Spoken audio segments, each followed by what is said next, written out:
All right, so I'm going to introduce Atria Wulf, an SPSCC alum, photographer, and metalsmith, among many other talents. So I'm going to turn it over to you, Atria. Hi, I'm Atria. Atria, sorry. Well, I guess, yeah, as Nicole told you, I'm an alum from SPSCC. I got my associates in arts after going through already 2 years of culinary, so that's fun.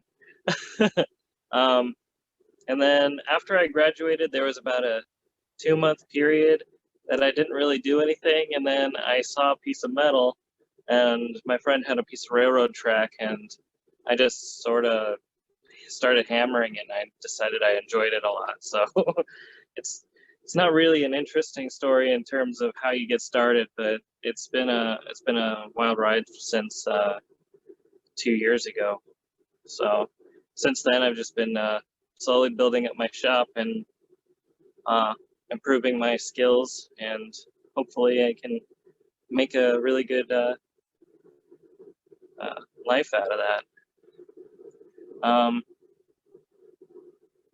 So I guess I could show you the shop a little bit. That'd be great. We just built this portion of the shop, so this whole area is new-ish. So the last couple months. I got the saws, I got the powerhouse of what I work with, which is my belt sander. Almost everything I do requires that thing, and it's how I shape handles and metal after the forging process and get it all cleaned up. And then I have the drill press, which gets things nice and holy.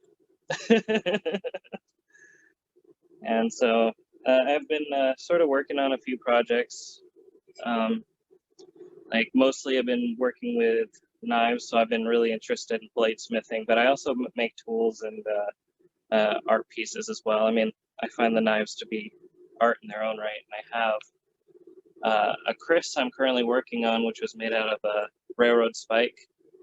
And to show off the fact that I'm diverse, I am making a crochet needle right now. I don't know if you can see it, but I'll be making a handle out of that soon, and that'll be really fun to work with. Was there any questions that I needed to answer, or?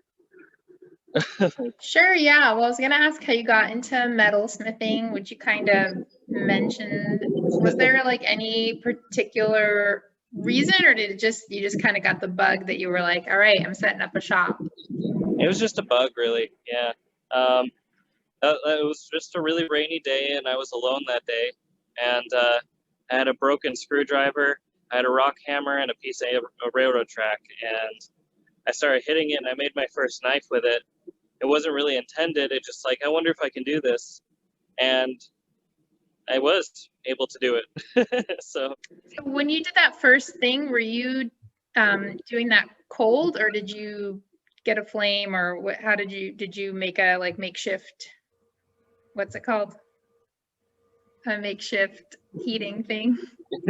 So the forge, which I have right here, what I started with was actually a torch, and I think I actually have it right over here.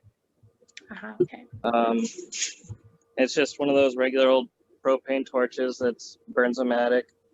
I just left it on with the lock, and I put the screwdriver inside of it in the flame, and I just started working it.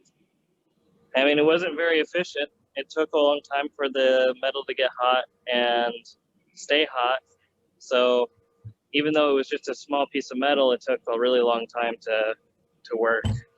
But this is actually my second forge, or third, yeah, second forge. And then my first one was a coal forge made out of a tire rim.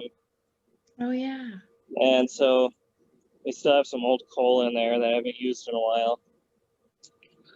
So with the coal forge, maybe this is a silly question, but so with the other forge, you're using like propane or gas, right? Yeah, I'm With using the coal, propane. with the coal forge, was that just on fire? Yes. Well, I started with charcoal, and that worked really well, except it sparks a lot and it makes a lot of smoke. So then I switched to anthracite, which is the modern mined out coal. Um, and that requires a lot of oxygen, which I found out. So I strapped a hair dryer to a tube and blew air up from underneath it. And that worked all right, but I found the propane forge, at least for now, is a lot more efficient. Got it. That's cool. And so what's the actual like forge made out of? Is it like, I guess this is maybe, I thought this was a ceramics board, but is it fire brick? There is some fire brick in there. So right here, that's a fire brick, and inside there's two smaller fire bricks. And then to line it, I don't know if you can see in there right now, it's a little bright. But inside of it, there's a Atria wool, which is a ceramic wool that prevents any heat from radiating out to the steel and making that hot. Got it. So that way the heat just sort of stays in there and doesn't destroy the forge before you can actually use it. Right. It's like a little kiln holding the heat in, kind of. Yeah, absolutely. Yeah. It's the same premise. Very cool. And then I was wondering, when I knew you at SPSCC, I think a lot of us know you from photography and from like particularly one huge photo that was in a student show and working with Matika Wilbur on the huge mural that's on Building 27. Are you still doing photography? I am. I've been doing mostly nature photography lately, and any photography I need for the workshop. But if I try to go out and hiking, I have a tendency to do more photography, but it's more for social media these days than it is for income. Because I really enjoy taking photos, and I just didn't feel right selling them, selling pieces. I mean, if someone wants to buy a copy and wants to pay for that, I'm more than happy to give that to them, but it's mostly just for posterity anymore. But it definitely is being applied to the forge and workshop, both for advertising and for the same purpose as before. Got it. Very cool. Well, on that topic, you're on TikTok, which if anyone doesn't know what that is, it's social media. I think of it as kind of a cross between Instagram and YouTube. You can watch 1-minute videos, 15-second to 1-minute videos, and you're on TikTok. What's that like? And you're making videos for that, so there's some editing inside the topic. I've been mostly doing vlogs on there, just because I felt like I needed to have some sort of journal of my life, and it doesn't. It's a little bit different than the photography side, because in this case I'm sort of making about my life and what I'm doing at the time, and sort of more personal than business. But it does help me get out the fact that I'm a blacksmith as well, and try to get some more work in that way. Got it. That's very cool. I know there's a lot of small businesses advertising on there. Hey, well, Judith, do you have any questions? No, I think what you do is fantastic. Oh, thank you. I appreciate that. Very cool. Yeah, and then you were saying that you're doing a lot of knives. You have some versatility doing the crochet hooks and art. Is there any particular direction that you want to take the blacksmithing moving forward? I mean, I'm pretty sure I want to focus on knives, but even though there isn't a lot of money in it. Ever since I was a kid, I've always been really fond of knives. The fact that they were humanity's essentially first tool other than rocks, and they're just highly important. And if I can make a piece of art that is also utilitarian and was also made out of something that, you know, wasn't bought at the store, then, and hopefully it lasts a lifetime, then I can probably just accept that I did something in this life that is gonna last for a while anyway. Yeah, very cool. Did you have a demo for us? Janine is joining us. Oh, sure. So I was just gonna take a horseshoe essentially and just hammer it out a little bit. Let's see if I Great. can you see that all right? I think it looks perfect. All right, so it's gonna take, Oh yeah, perfect. I think I'm just gonna make a quick part, maybe. So I have a piece of work right here. Unfortunately, I don't do any farrier work. Anyway, oh, Farrier work. It's the basically shoeing horses and also some veterinary work.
There's oftentimes a lot of reheating, especially as it gets colder in the year.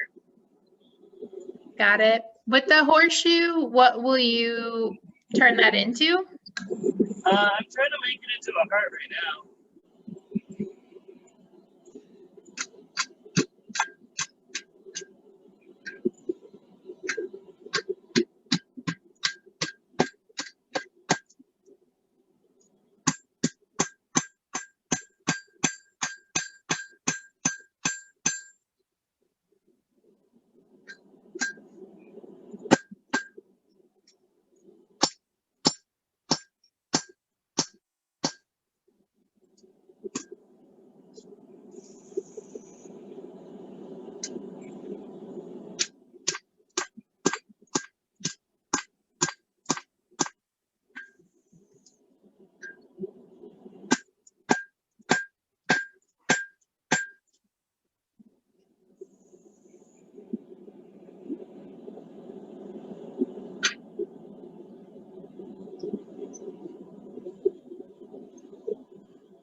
When you work, do you usually work in silence or do you listen to podcasts or music or anything? I think it depends on the day. Sometimes I do listen to music.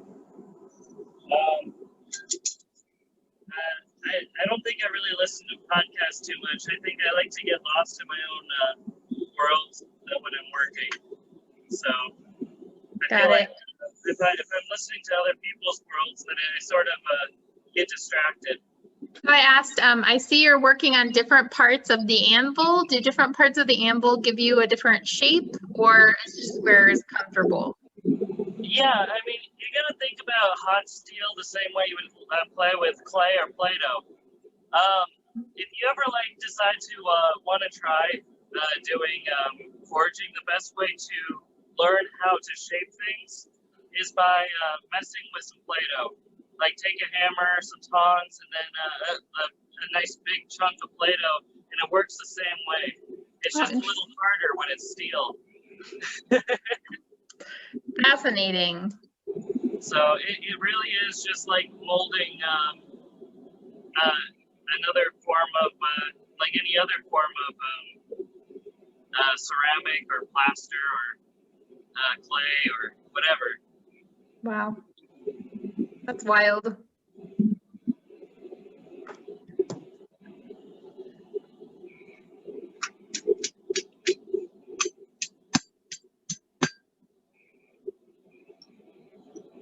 So bright in the screen. What is that? It's so bright in the screen. Yeah. I've noticed that it gets brighter than that. So right now it still sort of looks like a horseshoe, but I see the heart starting to form. Yeah. Mm-hmm.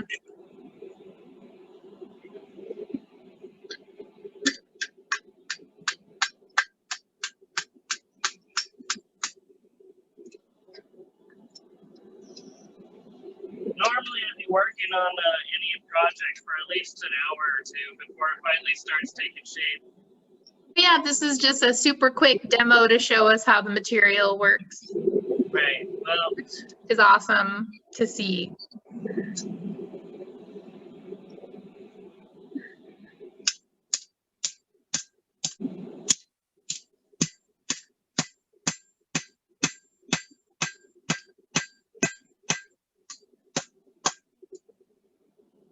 How often do you get burned? every day. Probably every time I pull out the steel from the forge. Hey, bud.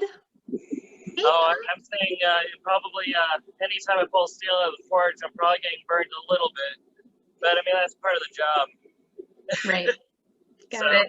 I don't have any scars though, so that's a good thing. That's good. Yeah. Who's that? So, what was that? Who just joined you? Oh, it's probably Minnie. Buddy? Yeah, she's like the community dog. Oh, that's cool. Do you So- want to do any more, or you feel like you're done with the demo? I think we should probably move on, yeah. That works for me. So, So in case you want bright. to see more bright light. To me, it's not that bright. It's more orange to gold over here, and I can see all the definitions, but on the screen, it's really hard to tell. Yeah. There's like a halo on the screen, but I guess you could see it later in the video. Okay, I can actually see it now, but yeah. Well, thank you so much. Yeah, no problem. Just give a round of applause. Pat myself on the back. All right.